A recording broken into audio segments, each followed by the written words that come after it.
Baker, and I'm an instructor at S.H. Clark Annex. It's Project Uplift is the name of the program, and it's an alternative ed program for kids 17 and under to receive their GED. And we also have courses for kids that are suspended from school, which they have a computer-based program called Plato that they work on. In 2009, I had a vision to do something different with my kids. I felt like teaching in Detroit, Michigan for 10 years, a lot of crime was involved. I had students on my football team to get killed, and I sort of saw the drugs and the killing sort of moving to this area. And I wanted to do something different. I didn't know what it was, but I felt like it had to be a change. A young man came into our office named Maury Cook. He and his assistant named Glenda Brown asked about going to a self-care retreat. It was about being with kids, being in the wilderness with kids, sharing with kids, so I volunteered to do that. The retreat was at James Madison, and I met a young man named Joe Klein. Later, a young lady named Cherie Spencer came into my life, and these were all mentors for me for mindfulness meditation, which is the teaching technique that I picked up at James Madison. My experience at James Madison challenged my religion, and I felt like that this was something that was not for the kids. But through the process, we learned a lot of techniques about meditation and about mindfulness, being in the present moment without judging yourself. And of course, when you are meditating on anything, you have 60,000 thoughts that might come into your mind, but you have to train your mind to be present in that particular moment. Once I talked to Joe Klein and I told him that this retreat wasn't really for me, he sort of brought me aside and he said, look, Coach Baker, he said, I understand what you were saying. Meditation is not about any particular type of religion. It's something that all kids can use. And one important thing that he told me was that you have to get to the kindness in a person. Once you get into the kindness of a person, then you can begin to reach them. He mentioned to me that these kids have a lot of layers of anger, of sexual abuse, of opposition to authority, just a lot of stress built up on them, but under there is something special to them, whether it's their grandmother or their brother or their sister. And that's what you have to reach. So when I came back, I told my administrators that I really don't think this is for our program, but I kept practicing it, and I kept practicing. I would meditate each morning, and I would concentrate on my breath, and I would put myself in a training where I tried to focus myself on my breath, or on sounds, or my body. And when thoughts came in, I would always take deep breaths and come back to that moment, whether I was focusing on my breath or whether I was focusing on sounds around me. And once I thought about it, I thought how kids get angry, and I thought about people saying the way to handle anger is to count to 10 or take deep breaths. And this is all that mindfulness meditation is. So I took it upon myself to go to New York to the Omega Institute. And when I got there, I kind of looked around, and out of about 350 people, I was the only black male there. And I remember Joe Klein asked me, did I want to say anything? I said, no. Then I thought about it, and I stood up. And I said, well, I'm here because I have a lot of questions about mindfulness, and it being a Buddhism, having a Buddhism background, and that my kids were 95% African American, at-risk kids. Is this for my kids? At that particular time, at the workshop, I met John Kabat-Zinn, a very humble gentleman who was really the pioneer for mindfulness. And I did get a chance to talk to him about what I would like to do for about 5 minutes, because people were just waiting in line to talk to him. But I was glad I had that experience to meet him and his lovely wife. John Kabat-Zinn took a group of patients that no one else could find cures for them, and he used mindfulness. He used mindfulness meditation to cure these particular patients. So at that same workshop, I met Lori Grossman from Oakland, California, and she said, well, if you want to see African American kids or Spanish American kids, you know, come out to Oakland, California and see how we use this with them, this mindfulness technique. So I thought about it and I went out to Oakland, California. Miss Cherie Spencer went with me, and we took the trip and we learned a lot. At that particular time, we went to a workshop. We couldn't really see the kids in action because they were out of school. So when I came back that September, actually that summer school was the first time that I did mindfulness. And I had the kids in my math class to draw pictures of what math meant to them, and I put it on the wall, and I had them to close their eyes and just to meditate on those pictures. And that was my real first experience with mindfulness. And it was really after that that I went out to Oakland. In Oakland, California, I went back the next year to another conference because I had gone through a whole year of mindfulness under the tutelage of Maury, Sharice, Glenda, and Joe, and they have a nonprofit organization in Portsmouth, Virginia, that's called IB-Me, Inward Bound Meditation Education, and this is where I got my start. So I brought it back to my kids, and now I'm saying, now these are African American kids at risk, and you know, will they really take to this? And it was tough getting started, but after a while, I said, you know, hey, let's give it a chance. And this is exactly what they did. They gave it a chance. I have two little boys, 5 and 7 now, Christian, who is 5, Christopher, who is 7. And the experience that they had with mindfulness, now I'm teaching them mindfulness on one end, and the next end I'm teaching them, if someone hits you, hit them back. So they were at the balloon jumpers or kangaroo jacks, where they have the balloon jumpers. A young man hit Christopher, and I could see it happen, and the parent, she could see it happen. She said, I'm surprised your son didn't hit him back. And when I talked to Christopher about it, he said, Dad, you've been teaching me mindfulness, and you said that I should really think about hitting someone because I didn't want to get in trouble. And that was a very enlightening experience for me, because I'm trying to teach love and kindness, but then on the other hand, I'm telling my son to hit back.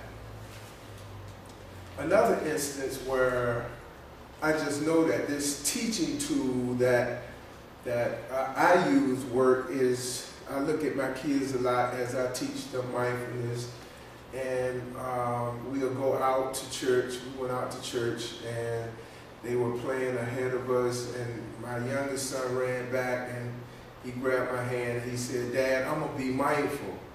And he started walking because he knew he wasn't playing.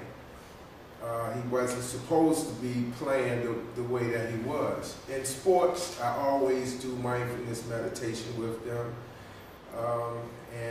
We had one experience where halftime show, the 5-year-old won the dribbling, and the 7-year-old, he won the shooting contest. My 5-year-old said, Dad, we always visualize before we go out to perform, and I knew that I was going to win before we started. Now this is a 5-year-old. what you're going to see is sort of my journey with my kids here in school, and you're going to see that this tool really works.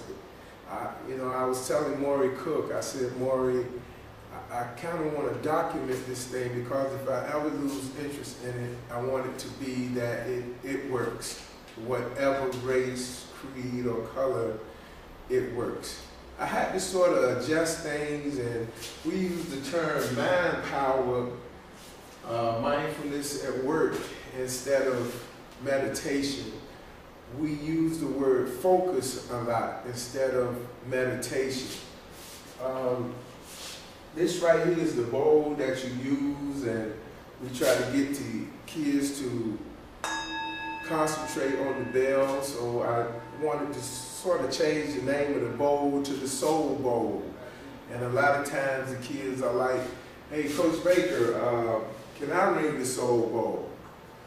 I'm going to show you sort of our room here, and in our room we have a couple of things that are up. I want you to take a look at. This is a saying that we have here in our room. That actually, this room was an old locker room. As you can kind of see, these are right here where they had the lockers up on these. Right here, we sort of painted them purple and gold. The kids came in, and it was a storeroom, and we wanted to make it our mindfulness room. So this is a saying right here that I got from my good friend, Maury Cook. Let me see if I can back up here, if we can. Sort of can't really see it. Emancipate yourselves from mental slavery. None but ourselves can free our mind. And that was by Bob Marley. Excuse the camera work. You probably can't really get a look at that, but that is one saying that we have up in our mindfulness room. As we kind of stroll right down here, I want you to take a look at our corner of love and kindness. And what I did was I had the kids to draw pictures of something or someone that was very special to them. And one of my favorite sessions to do is love and kindness. And right here was my motivation, because this is an article of, it says, your sneakers or your life. And I had a kid named Raheem Wells, you probably can't see his name, in this article. It says, Raheem Wells, the quarterback for Kettering High School, was murdered allegedly by 6 teenagers who swiped his Nike shoes.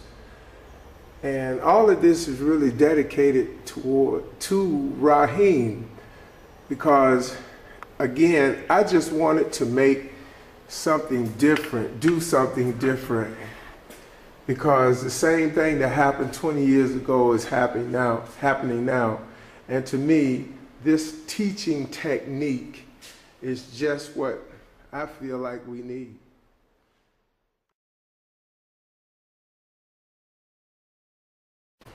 Now, when it comes to love and kindness, this is, of course, who I think about the most, and that is my lovely wife, Catherine, and my 2 little boys there, Christopher, who is now 7, and Christian, who is 5. So when it comes to love and kindness, that's who I would think about.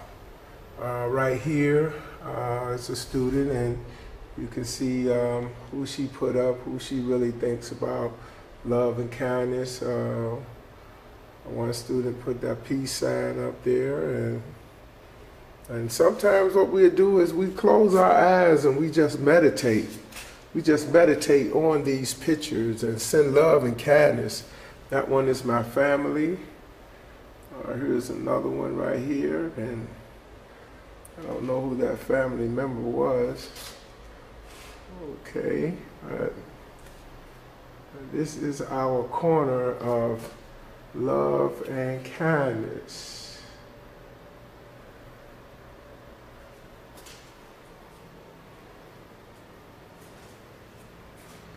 not after every session, but usually after a session, the kids have journal writings, and we're going to have some of the kids to share their journals with you, and it's so interesting to just see what these kids have to say. I've been in mindfulness since January, maybe about twice, okay? And the last time was very interesting as far as us getting back and not having done it in a while, and you guys shared some things about it, and so it seems like it felt kind of good getting back to mindfulness. Today we have my man here, William, okay? William was in our class last year. He was one of the guys that did the DVD with the drums, and I just want William to kind of talk about his experience last year and if he's using mindfulness now. Okay, William, just talk a little bit about your experience with mindfulness. Well, I first heard about it from a dude named Joe Klein. Yeah, that's right.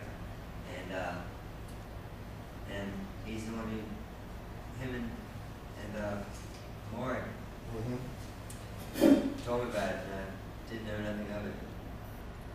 And it's more of like I wouldn't even say like a guideline to life, but it made me think about it a lot. You know, like life isn't a game, and you don't take it for granted.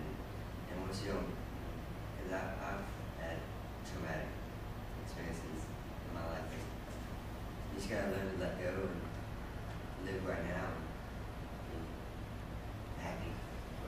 Yes, this is Coach Baker. This is our first day for Manpower, and this is our room that we have set up for the kids. Stressing mindfulness,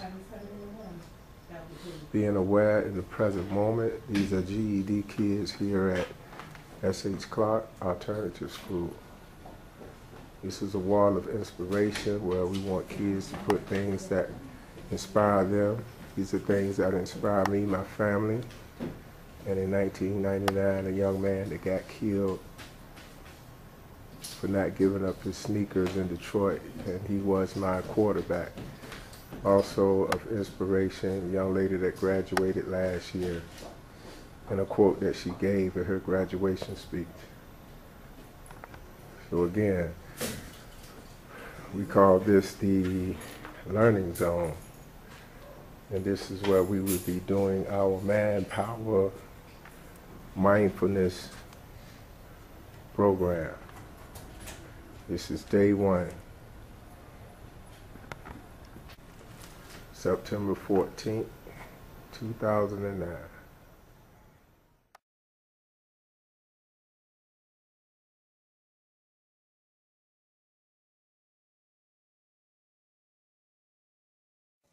Put it up on our love and kindness board. I always tell the students that when they come into this room, it's not about their boys, it's not about their friends, it's really getting into themselves. And one way to do that is to think about somebody that is very special, that is very dear to you, that you might say that you would die for that person. And a lot of times that's what the focus is going to be on. And we're just going to focus on love and kindness for about 5 minutes, okay? Most of you guys are experienced with this, and this is not new to you. So we just want to just go about 5-minute session, love and kindness. When I ring the bell, we want to take 3 deep breaths. We really want to try to keep our mind focused, okay? We're in the present moment of being focused on love and kindness and that special person, okay? So, you know, whatever your position is that you are comfortable in, you know, we always suggest that you sit straight up, okay, so your energy can flow. But I want you to get in your mindful positions. And when I ring the bell once, we're going to close our eyes, take 3 deep breaths, and we're going to go about 5-minute session. All right, here we go.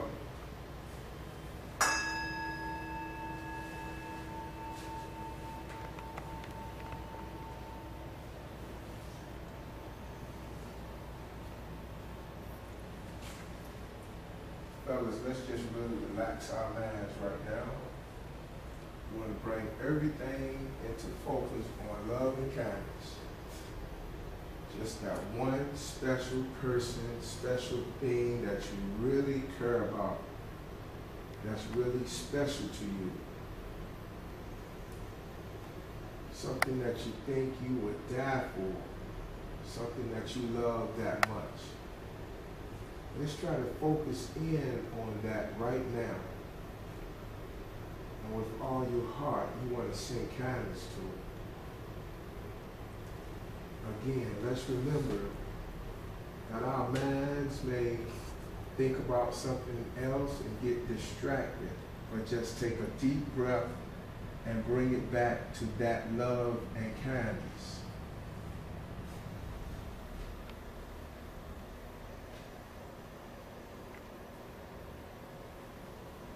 Send out good thoughts to that person.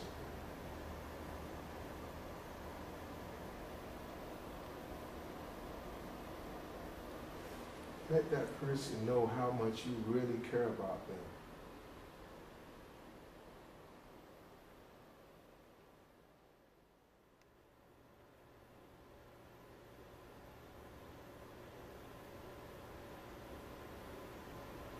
I had to breathe that time because I started thinking about the kids and GED that are not in here.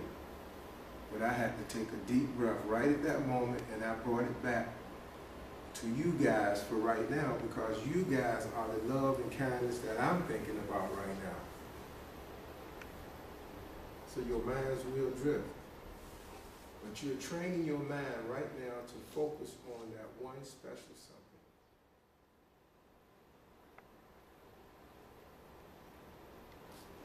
As we venture outside of this room, this week I mentioned to you that we're going to make Valentine's Day cards for the nursing home.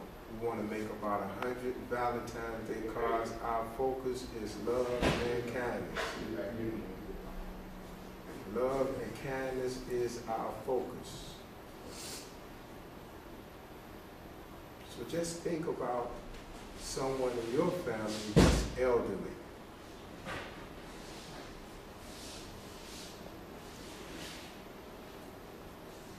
Think about sending love and kindness to that elderly person in your family.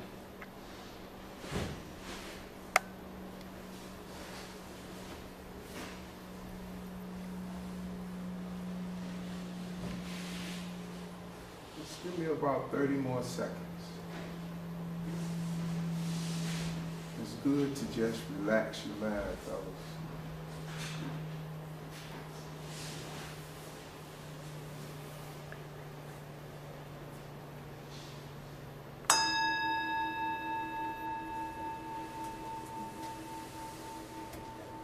As I stop talking, you guys can slowly open your eyes. As I would stop talking, my mind would drift, but I had to bring it back. How many of you guys feel real relaxed, man? That relax you? Okay. How did that make you feel? Any comments? What did you think about? Who did you think about? How did your mind kind of drift? Any comments? I kept thinking about not my girlfriend, but a special girl that I like, because it's me and her had this click lately, you know, just love's in the air, you know. Okay, okay, all right. Okay, let me get some more input, man. I want to say the same though. A young lady you think about? Okay, all right, all right. That's good. Anybody else? Come on, James. My mama too. Come on, James. I know you had some thoughts. Anybody else? I'm gonna do after I get my GED. Okay, okay, all right, all right. And a lot of times, man, when you're sitting there taking that GED and your mind slip or you start thinking about somebody else, if you think of that person with love and kindness, it might bring you back to that GED, okay? Connor shared with us, man, something very special the last time we were here about how his friend motivates him to go and get his ID so he can pass his GED. Okay?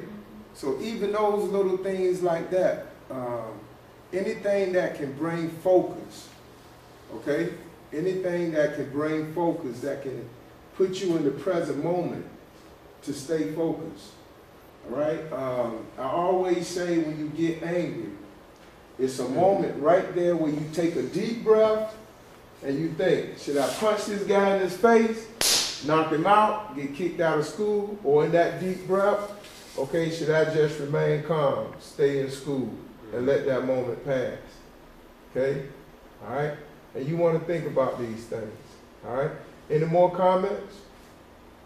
Right quickly, since we have Miss Spencer here who is filming, and we're going to introduce her in a minute. You guys, tell me about your experience in mindfulness so far. Just, you know, how you have used it. You shared some with me last time, Juwan. Yeah, it's good. I like it, you know what I'm saying? It relax you, let you stay focused, let you concentrate, let you do a lot of stuff. You know what I'm saying? Okay. Okay. I've used it for a lot of calming reasons, like, you know, a lot of things don't go your way, and you get upset. You gotta do things you don't want to do when you don't want to do them, but you gotta do it. So I mean, you use it when you can. I don't have a routine for it. Okay. Because some days are better than others, and when I use it, I don't try to sit for more than another 5 minutes, you know. Mm-hmm. But I've actually sat in my room for hours, just sitting there, laying on bed, doing nothing, just thinking. Mm-hmm. And it's great. Like it really is. You find yourself when you think of it. When you think. Find yourself. Find yourself. That's good. Yeah. That's good. I And like at the that. same time, they allow us to do it at school. I mean, like you said, That's- you and I had discussed that, the whole thing, Right. in depth, that it really helps when it comes down to either losing your cool Right. and making that decision that will affect the rest of your life, because just like everybody tells you, well, high school, and these are the days of your lives, go out and have fun, but yet every day we're making decisions that are going to affect us later on down the road. And at least with this, if you use it properly, it'll help guide you in the right direction. Right. And I want it to be something that not only you taking your GED with you when you leave here, because, you know, I'm staying positive that all you guys are going to get that, but this mindfulness, man, you taking this with you for the rest of your life, man, like William said, so, you know. All right, so that's a good session, man. We're writing our journals. We won't write today. At this time, I'm going to introduce to you guys Ms. Cherie Spencer. And you can cut it. Okay, all right quick. This is Ms. Cherie Spencer for you guys who don't know Ms. Cherie. You guys heard the CD that we did last year with the drums and, you know, the raps and all of that. And you guys said that you wanted to try something different. So she's coming in here this week, man. That's why I need for everybody to be here this week. And she's going to do mindful drumming, okay? Ms. Spencer. In fact, the CD y'all have heard is actually, I was telling William, that's not even the finished version. That's a working copy. So I'm expecting them any moment in the mail. So I think you'll like the final version because there was a lot more production. You know, you got, but then you have to go in and you have to tweak it. So there was a whole lot of tweaking that had to be done. And I think the finished version is really nice. Your picture's on the cover. Lala's picture, Reve, but you can see your face. Some of the faces we can't. We didn't really necessarily want it. Didn't have to be clear, but there's a shot of us doing drums in the gymnasium. Us doing drums in the gymnasium. Yeah. So that should be nice. And like he was saying, you know, this is a practice. So the reason we're doing this with the drums is, how do you apply this esoteric practice to practical application in your life? So if you can apply the drums, you can apply the cooking, you can apply the dressing, you can apply you're just seeing how you apply it to something. So, and the creative arts are really good for that. Now, how long have y'all been doing this now with Coach Jensen?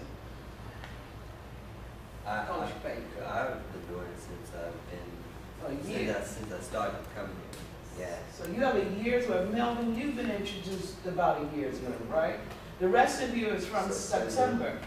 So the goal is this. We keep taking you through exercises over and over and over again so that, let's say, just like shooting a basketball. You practice and practice and practice and practice so that at any time you just want to call it, you can have it. That's not going to work if you don't practice. So the point is to be able to go for longer periods of time with less prompt. So it should get to the point where he comes and he says, okay, we're gonna do a breathing exercise, 10 minutes, get in a position. Boom, you're there. He doesn't have to talk you through it, maybe once every 3 minutes. Okay, check your mind if you're wandering, but almost the room is complete silence. Once you get to that level, that means if you are in an anger mode or whatever, you can call it like that. You sit in the computer, you're drifting off, you realize that you're really sliding away from it. You can call it up like that. Until it gets like that, you'll find it's harder to access the tool. You have to practice in order to use any tool. It's a nice esoteric thing otherwise. It's just a nice thing, but what good is it if you're going to do this for all these months and you can't use it? I mean, that's... But you understand what I'm saying, right? So this is, so what we're going to do is, we're going to start learning some rhythms on the drums, and periodically, I may have us stop and do a breathing exercise. Then go back and play the drums, and see, did your playing improve, or what? What's the difference between when you did some mindfulness and when you didn't?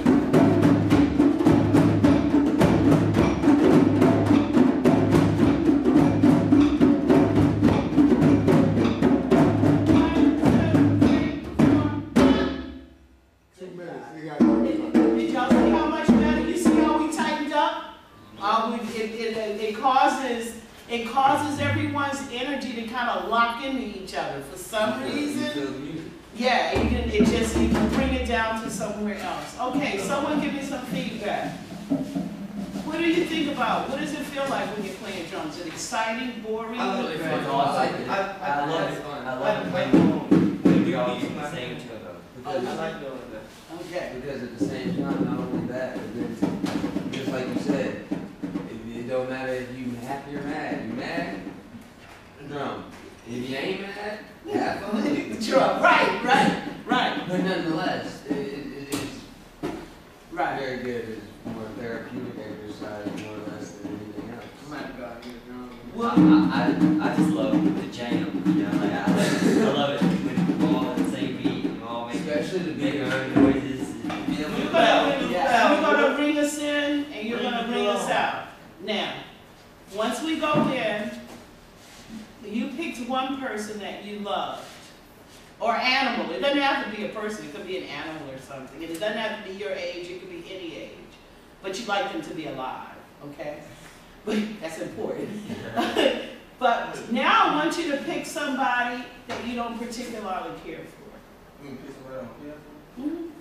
Someone that ain't one of your best friends. Mm-hmm. And I want you, this is harder. It's much easier to send good thoughts to someone you like. You're going to try sending good thoughts to someone you don't like. Try that. Let's do it for. Try that. Let's do I it. want you to try it. Let's do it for a minute because. That's for a minute. And we you're gotta going to get bring the us in and you're going to bring us out. Okay. All right, we're in position.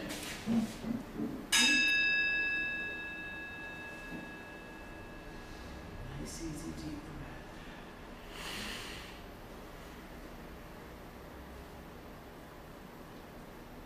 You don't have to be saying, I'm going to love you forever. But maybe what you're saying to them is, for 1 hour, I send you a good thought. That's it. That's a heavy duty thing. Respect.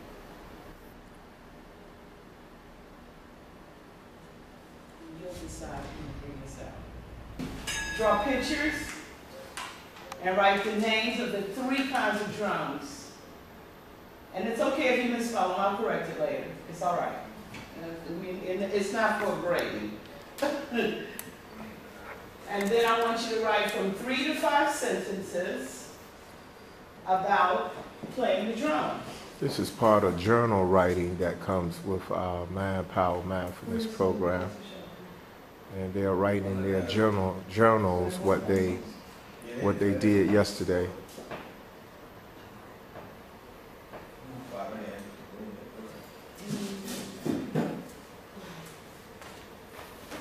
I'm gonna let them share with you what they learned. This is D'Angela. She's a new student that wasn't here yesterday. This is her first day, her first experience with mindfulness.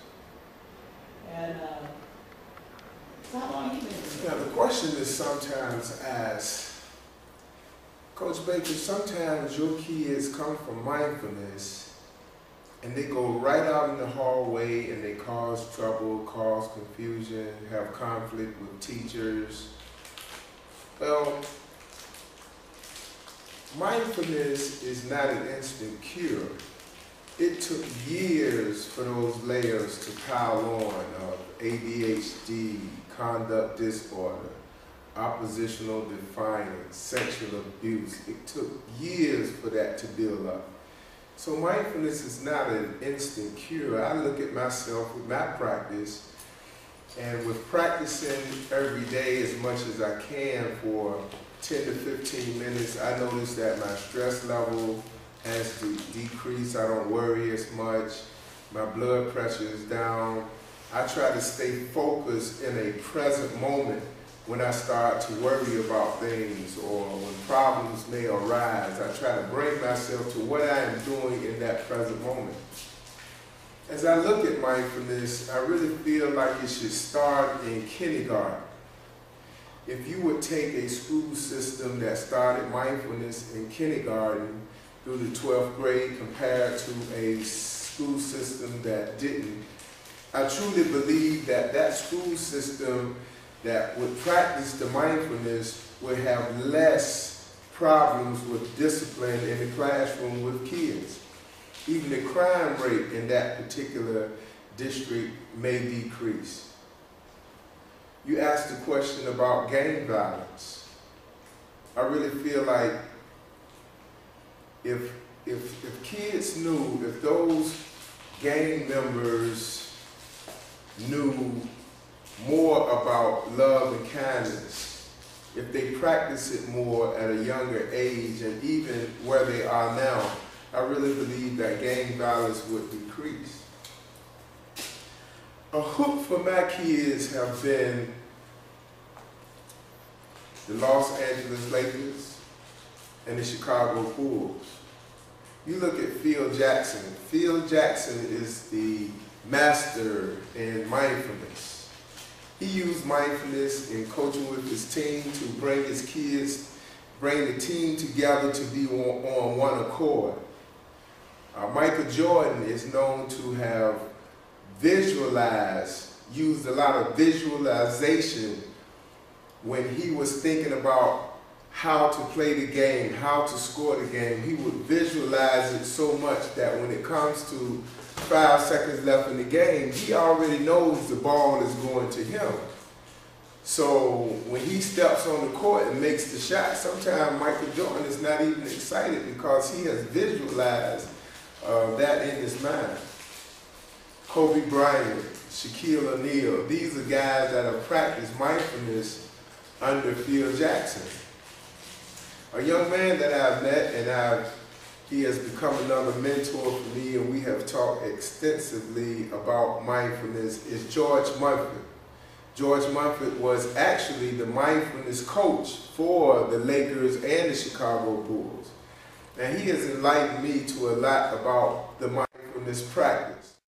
So when you really think about what we're doing, you're going to look today as we continue with mindful drumming with Sharice. Mindful drumming sort of I always call our class the does this mindfulness, our community or our family, you'll see how the African drums can bring kids together. I have a young lady named Lala who was in my class last year. She was full of a lot of anger she knows that she couldn't control. She went to 2 mindfulness retreats for teenagers and to work on that anger. And she says that she would get angry with someone and she would be from here to there in that person's face so fast that she doesn't know how she got there. Right now, I'm wishing her the best. She is in Commonwealth Challenge, which is like a boot camp for kids. And, you know, she says, Coach Baker, I really know that I have to use mindfulness. So as I continue my journey, I would just like for you to just kind of take this teaching tool as something that you might can use, something that is different. And let's see what happens. Thank you.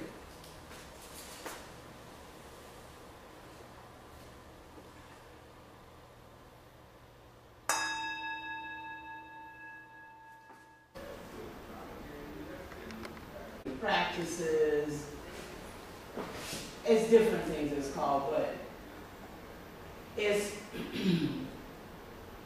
becoming hyper aware internally and externally at the same time. So sometimes you're in a situation when your environment around you is real intense. You can focus internally, remove yourself from it, right? Sometimes you need to be out in your environment, but you find you too far inside. You're sitting in your class and you are super spaced out. Or you're on that computer and the last thing you want to do is deal with that computer.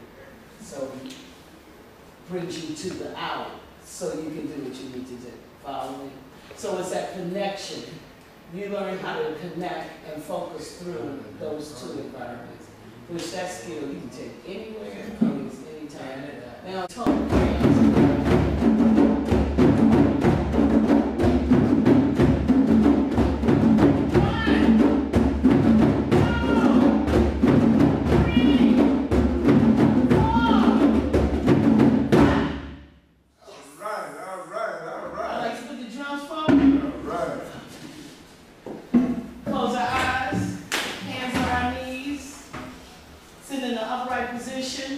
don't collapse on yourself. Keep your head up. Keep your head up high.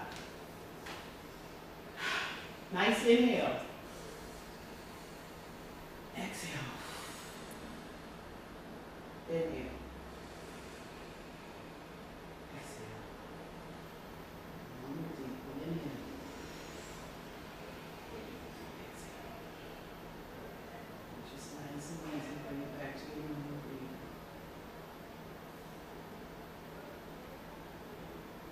You can hear the sound of that ventilation system.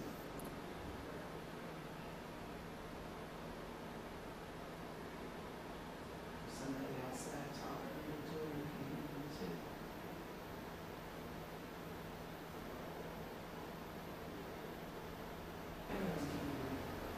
Listen to each one of you. May you be happy. May you be happy. Let's try to be happy. May you be happy. May you be happy. May you be peaceful. May you be peaceful. May you be healthy. May you be healthy. And may you be loved. And may you be loved. We take this energy that we built up right here, and we're just going to send it out like with the sun. This is the center of the sun. And we're just spreading it out from this.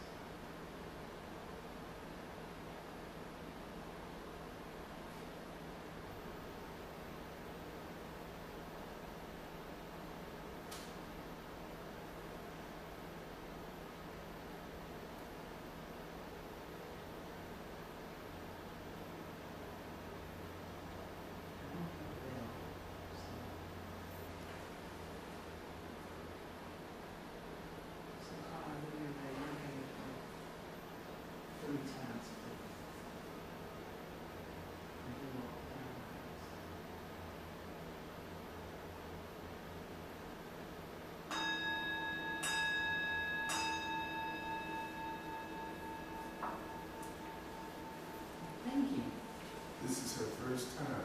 Yeah. So you might want to. We talked about it. I talked to her about it in the beginning. I Yeah. was wondering how she felt, you know, just that moment, that first time that you sort of meditated with this. How was that feeling? How you feel kind of good? Did your mind kind of wander and you start thinking about something else because that happens? And then you gotta bring it right back to what we were thinking about. Where you're focusing on your inhaling and exhaling. The good part about drumming before it is that we're kind of already, it's set up a connection between us. So it's easier because we've already kind of established a circle. So did everybody feel that energy going around the circle? Oh, yeah. Isn't it funny when you actually felt it hit you? Yeah. You could feel it, you actually felt that thing. Like, I kind of like, I was so like into it, like I started to like go towards the way you were saying. I was like trying to hold myself. You can feel it. I mean, I felt like I was like literally- getting pushed, like I was leaning. So think about that. When you're in a situation and you feel like somebody, like you're being pulled in directions, that's other people's energies pulling you. Come back inside yourself. You just found the seat of your own energy. Go back, like I was saying, if you want to disrupt from that chaos around you, go back inside. Find your own seat of your energy. That is a powerful thing. To be able to harness energy like that and send goodness out. Imagine if people did that on a regular basis. You know, and it doesn't matter which religion any of us practice, because that's not what we're doing. We're just, I wish you well. Whatever, I just wish you well. And I don't even have to know you to do that. You know, sometimes it's hard to love somebody you don't know. Everybody just doesn't have that capacity. We have to develop that capacity. But you can wish someone well. You say good morning, you know?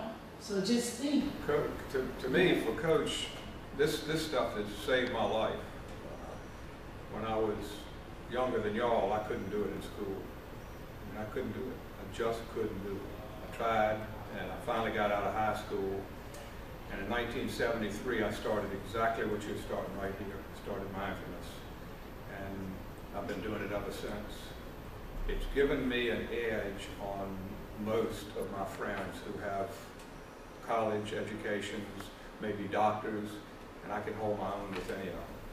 But I can hold my own because I'm not doing it from the intellect, I'm doing it from my heart. And it's a huge difference. And it's much deeper, it's much more profound. My teacher uses 95% of his brain. Most of us use 20% of ours. There's a 26-year-old teacher that Princeton University has studied, and he uses 100% of his brain. You have no idea how powerful your mind is, and that's what we want to get to here. It's just so that you start to get a glimpse of how the power that you have in your own mind to be used properly. And then the other thing is to start to understand what compassion and loving kindness is. Once you understand that, nobody can hurt you anymore. Because when you see somebody trying to hurt you, you immediately know that if it's me, I have to be suffering myself. So it gives you a whole different way to look at that person. I cannot hurt you without hurting myself. So I have to be struggling and suffering myself. And that's part of what you're going to learn here. I think it's the most important thing going on in the country right now. And it'll give you an edge on your growth from here on. Thank you, Mark. Appreciate it. Thank you, I'd like to share something with you that we do in Project Uplift every morning. We play the song by Harold Melvin, Wake Up Everybody. And this is how the lyrics go. Wake up everybody, no more sleeping in bed. No more backwards thinking, time for thinking ahead. The world has changed so very much from what it used to be. There is so much hatred, war, and poverty. Wake up all the teachers, time to teach a new way. Maybe they will listen to what we have to say. Because they're the ones who are coming up and the world is in their hands. When you teach the children, teach them the best you can. The Course says the world won't be a better place if we'll just let it be. The world won't get no better we'll just change it, yeah, just you and me. Wake up all the doctors, make the old people well. They're the ones who suffer and catch all the hell. But they don't have so very much long before Judgment Day, so want to watch them make happy before they pass away. Wake up all the builders, time to build a new land. I know we can do it if we all in the hand. The only thing we have to do is to put it in our minds. Surely things will work out. They do it every time. The part that says, wake up all the teachers, time to teach a new way, maybe they will listen to what we have to say. This is what we have done in Project Uplift with Mind Power, Mindfulness at Work. You met Maureen Cook and you met Cherie Spencer. And to continue this journey, mindfulness is just a part of it's life. just that they're mentally they're not to they haven't reached that level yet. They don't understand or nor will they comprehend that to be enslaved it takes more than just being shackled up or thrown in a jail cell to figure that out. You're not a slave just because you're walking around everywhere you want to go.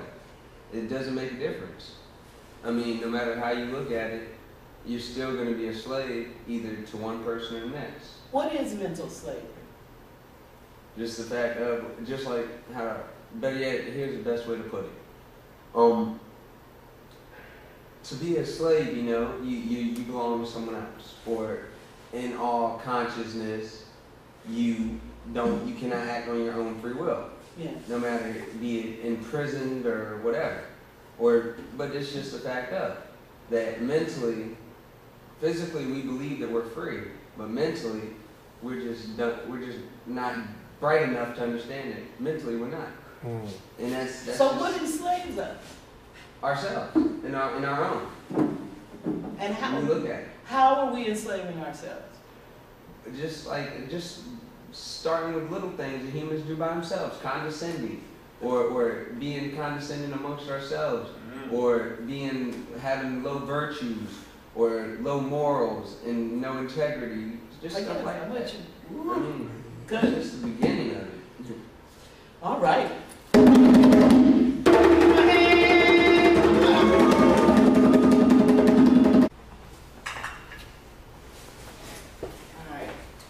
going to use 3 to send us in. Let me ask you this, since Coach has been doing this with you for a while, what have you found it easier to focus on? Sound, breath, is it Clearing easy? your mind and coming back. Breathing.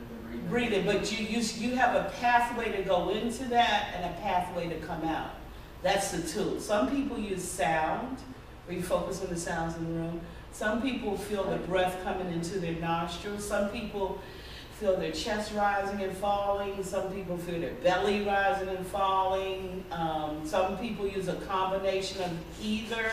You'll just find personally what's your easiest way in. I still lean towards sound. I really do. The sound. Yeah. I find that does help me. And what do you use, Maureen? I use my breath and then my diaphragm going in and out. I find I can use my breath any time of the day. So that's the best. I can do it when I'm driving, if I'm in the grocery line, if somebody's pissing me off, I can use my breath. Okay, you did it right. Okay. What do you use? Breath. Breath.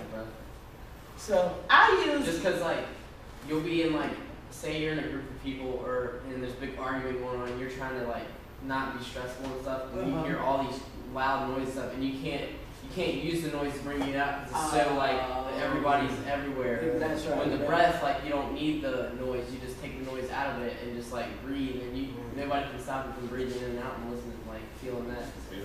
That's right.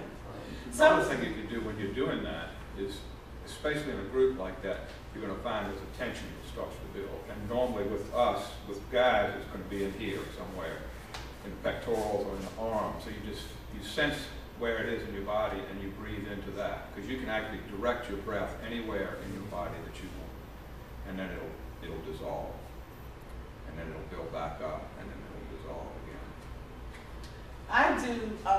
Sometimes I start with sound as my trigger, just because I can grab it sooner. But I know exactly. But when you're that argumenting stuff, your body gets more. You get more body awareness. So you're right. And sometimes, because the breath to me sometimes is just elusive. Maybe because I breathe all the time, that I'll have to do some deep breaths and then bring it back down to the normal. Emancipate yourselves from mental slavery.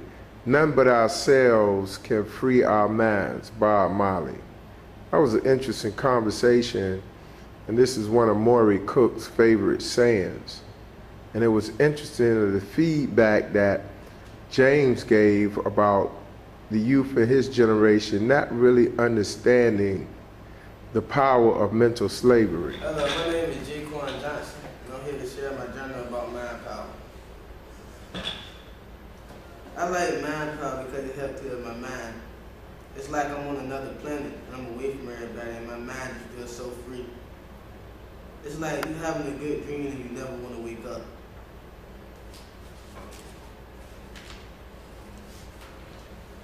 For some reason, mind power felt so good today. It's like I haven't did it in so long. It made my body feel so good. Cause I got this older girl and she worked very hard. She go to college, so she be cranky a lot. So I set her in the room and set her down and told her to close her eyes. She thought I was playing, but I told this stuff really works. So I set her down and told her to close her eyes and relax and take a deep breath. And she was like, babe, I feel a lot better already. And I said, don't think me, think Coach Baker.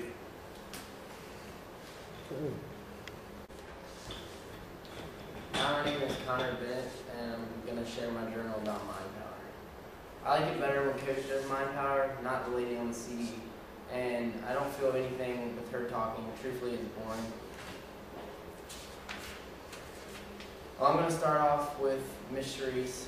She came in and did mind power with us, and she had 7 different bells. And it was a really cool experience I had when she did it with us. The day before we did a session, we were counting our breaths, and I felt really good about it. I had really good feelings.